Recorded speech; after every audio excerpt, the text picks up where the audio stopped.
আসসালামু আলাইকুম রহমতুল্লাহি ওবরকাতুহু।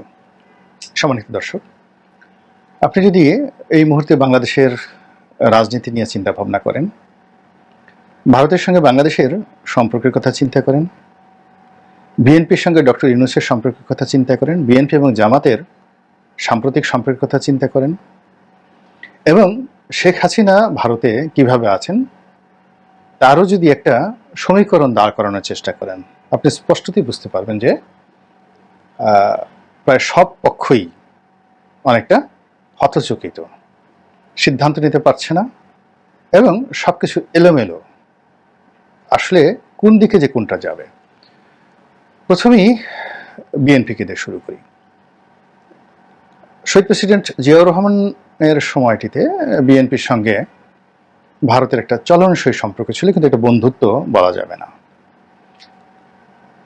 বিএনপির বিপরীতে জনাব এরশাদ সাহেবকে তারা পছন্দ করেছিল এবং এখনো পর্যন্ত সত্যিকার অর্থে যদি তাদের সাথে কারোর দ্বিপাক্ষিক সম্পর্ক থাকে, সেটি এরশাদ সাহেব, জিএম কাদের, জাতীয় পার্টি, অর্থাৎ সে 1981 সন থেকে আজ পর্যন্ত ট্রাস্ট অফ দি রিলেশনশিপ। কিন্তু আওয়ামী লীগকে তারা ব্যবহার করেছে, কিন্তু আওয়ামী লীগের সঙ্গে তাদের কখনো এরকম যাকে বলা হয় ধারাবাহিক সম্পর্ক ছিল না, যেটা জাতীয় পার্টির সঙ্গে তাদের ছিল। এর ফলে কি হলো, বঙ্গবন্ধুর সময়টাতে খুব খারাপ সম্পর্ক ছিল। এরপর আবার বঙ্গবন্ধু হত্যাকাণ্ডের পর যখন মিলিটারি গভর্নমেন্ট এলো, তখন তারা আওয়ামী লীগের অনেক নেতাকর্মীকে আশ্রয় দিয়েছিল, এটা সত্য। কিন্তু এরশাদ জমানাতে তারা আওয়ামী লীগের নেতৃবৃন্দকে ওই আশ্রয় যাদেরকে দিয়েছিল তাদেরকে মূলত নির্দেশনা দিয়েছিল এরশাদকে সহযোগিতা করার জন্য। ফলে 86, 87, 88 একদম শুরু পর্যন্ত বলতে গেলে আওয়ামী লীগ কিন্তু এরশাদের পক্ষে ছিল, জামাতও এরশাদের পক্ষে ছিল। কিন্তু পরবর্তীতে দেখা গেল যে ভারত যে কোনো কারণে অবস্থার প্রেক্ষাপটে আওয়ামী লীগকে আসলে ওইভাবে তারা নিয়ন্ত্রণ করতে পারেনি, আর আওয়ামী লীগও জনতার চাপে এরশাদের সাথে আসলে সম্পর্কটা রক্ষা করতে পারেনি। এর কারণ হলো তখন বেগম জিয়া বা বিএনপি এতটা জনপ্রিয় হয়ে পড়েছিল রাজপথে 88 সনের দিকে, যে আওয়ামী লীগ যদি ওই মুহূর্তে এরশাদের সাথে থাকতো তাহলে তাদের অবস্থাও আওয়ামী লীগের জমানায় জাতীয় পার্টি যেভাবে ছিল ঠিক ওইরকম অবস্থা হয়ে যেত। তো ফলে আওয়ামী লীগের সেই পর্যায়ে যারা শীর্ষ নেতা ছিলেন, তখন আওয়ামী লীগের বড় বড় নেতা যারা ছিলেন, তারা এখনকার মতো না, ডক্টর কামাল হোসেন ছিলেন, মোস্তফা মহসিন মন্টু সাহেব ছিলেন, আর অনেকে ছিলেন। তো তোফায়েল সাহেব, আমর সাহেব, ওনাদের অনেক ক্ষমতা ছিল। তো সবাই আলোচনা করে মূলত ওই মুহূর্তে এরশাদ বিরুদ্ধে একটা আন্দোলনে আসে। কিন্তু আওয়ামী লীগের অনেক শীর্ষ নেতার বিরুদ্ধে কিন্তু ডিজিএফ এর কাছ থেকে টাকা নেওয়া, এরশাদের কাছ থেকে টাকা নেওয়া, সুযোগ সুবিধা নেওয়া, এগুলোর অনেক রেকর্ড আছে। এরশাদ ভদ্রলোক বলে এই কথাগুলো বলেননি, কিন্তু এরশাদ যদি চাইতেন সবার একেবারে ধুতি খুলে তিনি উলঙ্গ করে দিতে পারতেন। তো এই যে 88 নির্বাচনে অংশগ্রহণ করার জন্য আওয়ামী লীগের টাকা দেওয়া হয়েছিল, শেখ হাসিনার সঙ্গে লং ড্রাইভে যাওয়া হয়েছিল, এই সকল কথাবার্তা নিয়ে বিভিন্ন মানুষ বিভিন্ন কথাবার্তা বলেছে, কিন্তু এরশাদের পক্ষ থেকে কখনো কোনো কথা বলা হয়নি। কিন্তু যারা সামরিক কর্মকর্তা, যারা টাকার বস্তা টানাটানি করতেন, তো তারা যে সকল রসাত্মক কথাবার্তা বলেছেন, যেগুলো শুনলে আপনাদের অনেকের ইমান নষ্ট হয়ে যাবে। যা হোক, এনিওয়ে সেদিকে যাবো না। কিন্তু যেটি হলো, আওয়ামী লীগকে তারা ব্যবহার করেছে বিভিন্ন সময়টিতে, মূলত বাংলাদেশে যে ভারত বিরোধী শক্তি বিভিন্ন সময় ক্ষমতা যাওয়ার চেষ্টা করেছে, এস্টাবলিশ হওয়ার চেষ্টা করেছে, তাদেরকে দমন করার জন্য আওয়ামী লীগকে ব্যবহার করেছে। আবার আওয়ামী লীগ যখন একটু বাড়াবাড়ি করেছে, তখন আওয়ামী লীগকে জাতাও দিয়ে দিয়েছে ভারত। এবং 1996 থেকে 2001 সনের যে আওয়ামী লীগ সরকার, one of the finest government, কিন্তু সেই সরকারটা আর কন্টিনিউ করতে পারেনি। এই কারণে পারেনি যে ভারত চায়নি। তো এই গেল তাদের কথা। কিন্তু বিএনপির ক্ষেত্রে যেটা হলো, বিএনপিকে তারা অবস্থার প্রেক্ষিতে, অর্থাৎ বিএনপি যখন একেবারে বিজয় লাভ করেছে, কেবলমাত্র তখনই ভারত তাদের সঙ্গে বন্ধুত্ব করেছে। আর যখন বিএনপি একটু বিপদে পড়েছে, অমনি বিএনপি বিরোধিতা করেছে। তো এই কারণে কি হলো যে ভারতের প্রতি, ভারতের রাজনীতিবিদদের প্রতি বিএনপির একটা অভিশাপ রয়ে গেছে। এর কারণে বিএনপি কার্যত ভারতকে আসলে কখনো বিরক্ত করতে চায়নি, ভারতের সাথে শত্রুতাও চায়নি।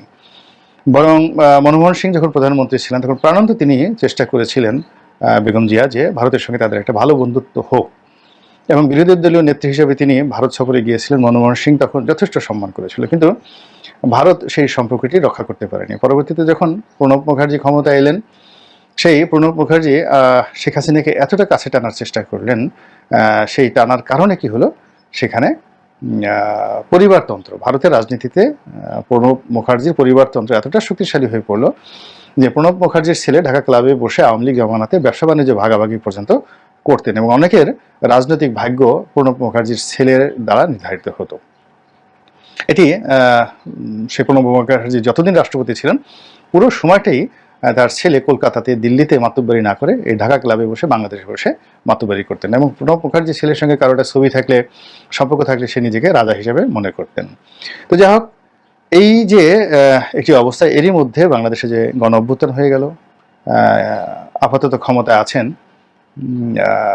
ডক্টর মোহাম্মদ ইউনূস, এবং তিনি খুবই জোশ দেখাচ্ছেন ভারতের বিরুদ্ধে, এবং ইউনূস যারা সমর্থক আছেন বাংলাদেশে তারা তো খুবই খুশি যে এমনও নেতা হতে পারে, ভারতের মুখে মুখ রেখে কথা বলছে, চোখে চোখ রেখে কথা বলছে। যে কথা কোনোদিন জিয়াউর রহমান সাহেব বলতে সাহস পাননি, বঙ্গবন্ধু বলতে সাহস পাননি, সেই কথা এখন ডক্টর ইউনূস সাহেব বলছেন। এই কথা বলে আমরা অনেকেই খুব আত্মতৃপ্তি অনুভব করছি। আবার ভারতীয় যিনি রাষ্ট্রদূত আছেন, তিনি আওয়ামী লীগ জমানাতে বড় বড় মন্ত্রীদের সাথে বসতেন, ক্রস লেগ করে, পায়ের উপর পা তুলে একদম চেয়ারে হেলান দিয়ে তিনি বসতেন।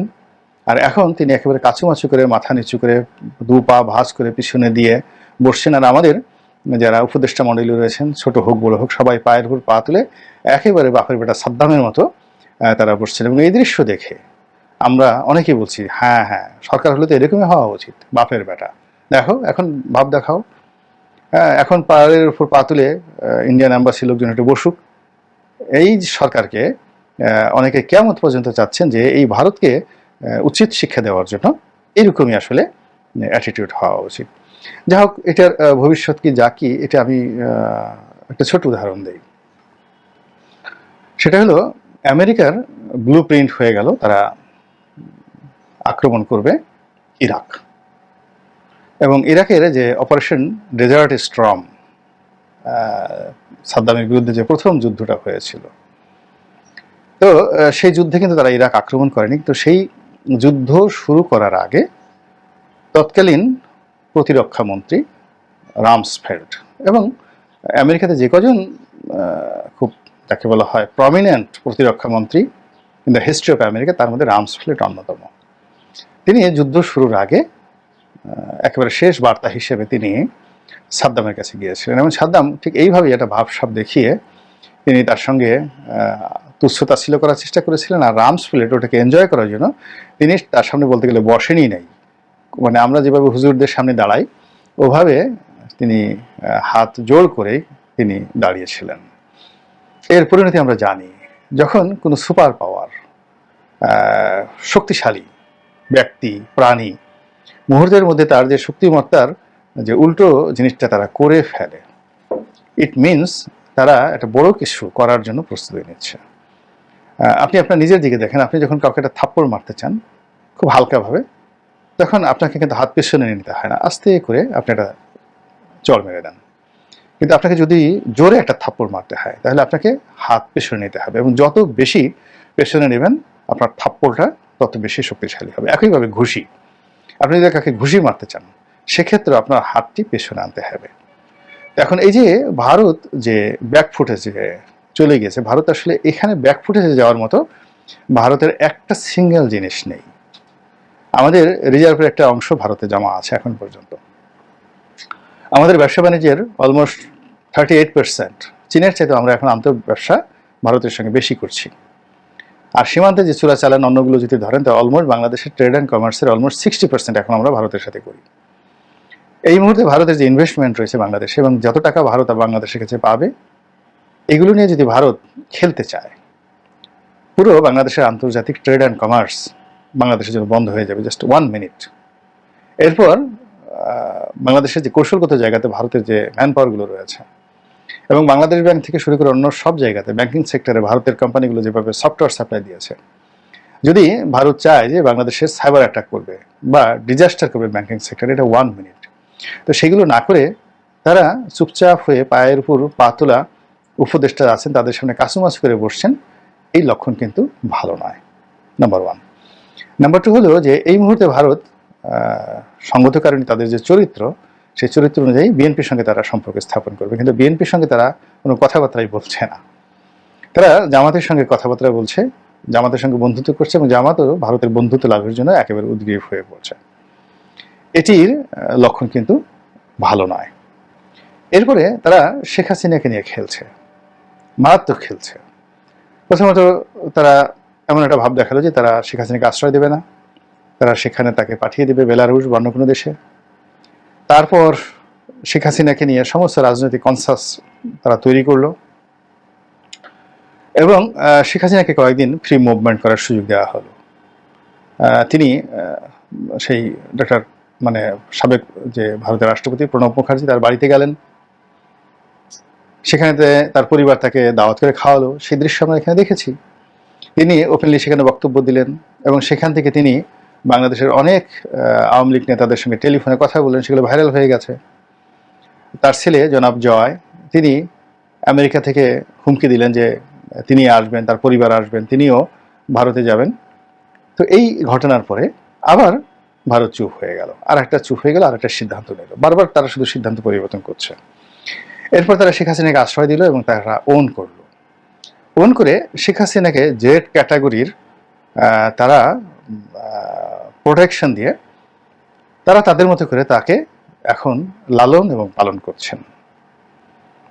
এই যে তাকে লালন পালন করছেন, মোটিভেট করছেন, তাকে প্রস্তুত করছেন, একইভাবে জয়ের মুখও বন্ধ করে দিয়েছেন। এটা আমি মনে করি আমাদের জন্য রেড অ্যালার্ট। যদি শেখ হাসিনাকে কথা বলতে দেওয়া হতো, অন্য সব মানুষের মতো দালালের মতো ঘুরতে দেওয়া হতো, শেখ হাসিনা ভুল করতেন, এবং তার কথায় বা জয়ের কথায় বাংলাদেশে অনেক বিরক্তির সৃষ্টি হতো। এই যে জয় পরপর কয়েকটি বক্তব্য দিয়েছেন, তো সেই কথাগুলো নিয়ে কিন্তু খুবই নেতিবাচক একটা অবস্থা তৈরি হয়েছে, এমনকি আওয়ামী লীগ নেতাকর্মীদের মধ্যে। এমনকি শেখ হাসিনা যদি ওখান থেকে বারবার তিনি টেলিফোন করেন, বিভিন্ন লোকের সাথে কথা বলেন, তার ইমেজ ক্ষুণ্ণ হবে এবং তার জনপ্রিয়তা কমতে থাকবে। কিন্তু যেই মুহূর্তে তাকে সরিয়ে নেওয়া হলো এবং তাকে তাদের একটা সেফ কাস্টডিতে তারা রাখলো, রেখে তাকে গ্রুমিং, মোটিভেশন যে কাজই তারা করছে, সেইগুলো আমি মনে করি আমাদের জন্য ইতিবাচক হবে না, এবং এটি নিয়ে যথেষ্ট শঙ্কিত হওয়ার সুযোগ রয়েছে। কাজেই বর্তমান যারা আছেন রাষ্ট্র ক্ষমতা এবং আগামীতে যারা আসবেন, তারা ভারতের যে চাণক্য নীতি, সেই চাণক্য নীতি তাদের বুঝতে হবে। এবং ভারত যে এখন হঠাৎ করে অশোক চক্রকে ব্যবহার করছে এবং তাদের পার্লামেন্টে অশোক চক্র স্থাপন করছে, এবং অবিভক্ত ভারতের যে মানচিত্রটি, যেটি সম্রাট অশোকের যুগে ছিল, ইউনিফাইড যে ম্যাপ, সেই ম্যাপটি তারা এখন তাদের পার্লামেন্ট ভবনে স্থাপন করেছে। এটির অর্থ কী? তারা নেহেরীয় ডক্ট্রিন তারা বাস্তবায়নের চেষ্টা চালাচ্ছে, এবং দৃশ্যত তারা ডক্টর ইউনূসের সঙ্গে সম্পর্ক না রেখে এখানের এমন রাজনৈতিক ব্যক্তিবর্গের সঙ্গে, আমি কারোর নাম বলবো না, সম্পর্ক রাখার চেষ্টা করছে। এবং তাদের যে এজেন্সিগুলো রয়েছে, র থেকে শুরু করে অন্যান্য গোয়েন্দা এজেন্সিগুলো, তারা যেভাবে ব্রিদিং স্পেস পাচ্ছে, যা কিনা আগামী দিনে আমাদের যে রাজনীতি, এটিকে জটিল, কুটিল, ভয়াবহ এবং সংঘাতময় করে তুলবে। আল্লাহ আমাদের সবাইকে হেদায়েত দান করুন এবং হেফাজত করুন। আসসালামু আলাইকুম ওয়া রাহমাতুল্লাহি ওয়া বারাকাতুহু।